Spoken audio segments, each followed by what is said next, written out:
phones on silent or discreet, as the case may be. And if you don't know how to do it, look right, look left, one of your neighbors maybe. I mean, I often fumble, that's why I'm saying that you might want to do that.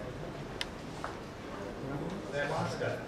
And let me formally welcome all of you to this series that the India Habitat Center has, I think, very thoughtfully initiated. This is over a year since we started the Changing Asia series, and the Society for Policy Studies is very glad to be associated with the Habitat. And I want to thank Ms. Uday, the Joint Director of the India Habitat Center, who is with us this evening, and Mr. Kakkar, the Director, who is not here, for the sustained support they've given us. And if I could just take a minute about, for some of you who are new to this particular series, welcome on board. And the way in which the Habitat Society, the Society for Policy Studies series works is that a few years ago, this was the sort of received wisdom here in the Habitat amongst the members and those of us who have an interest in matters of public policy, that a city, any city or, frankly, any collective is known by various aspects of its culture, its history, and its discourse. So we talk about cities that have museums, cities that have galleries, but also whether or not that collective, the demographic collective, whether it's a city or a town or a Vasel or a Kaspa, whatever, has an ecosystem that enables the equivalent of a civil society discourse, to be able to exchange ideas, thoughts, discuss issues as candidly, objectively as is possible. And it was in that spirit that we felt that perhaps Delhi could do something about nurturing the public lecture.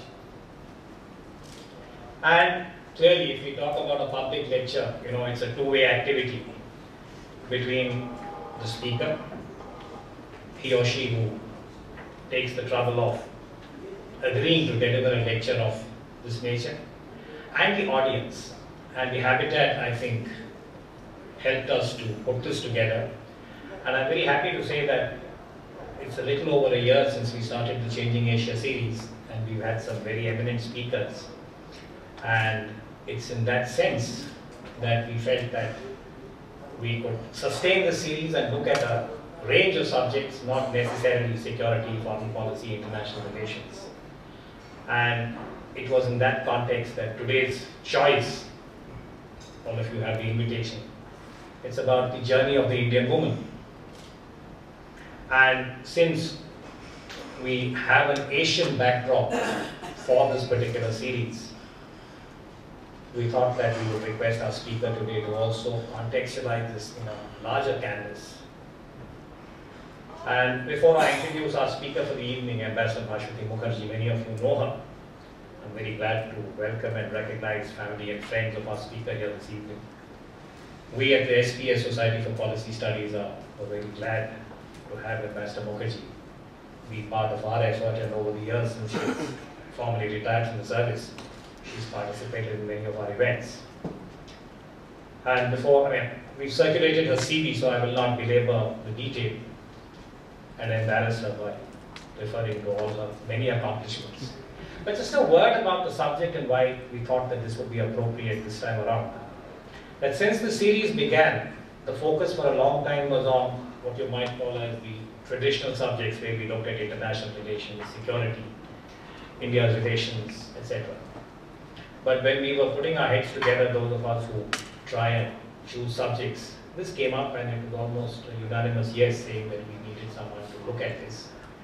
And when we talk about women as a collective again, as part of a gender identity, it's one of those, I think, tragic truths that when you look at human history, review human history, women have been treated in a less than equitable manner.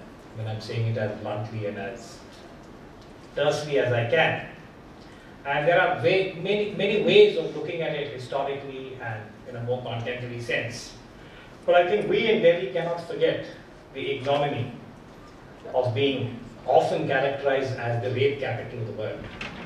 The statistics are very, I would say, bleak. And we are all familiar with the Nirbhaya case.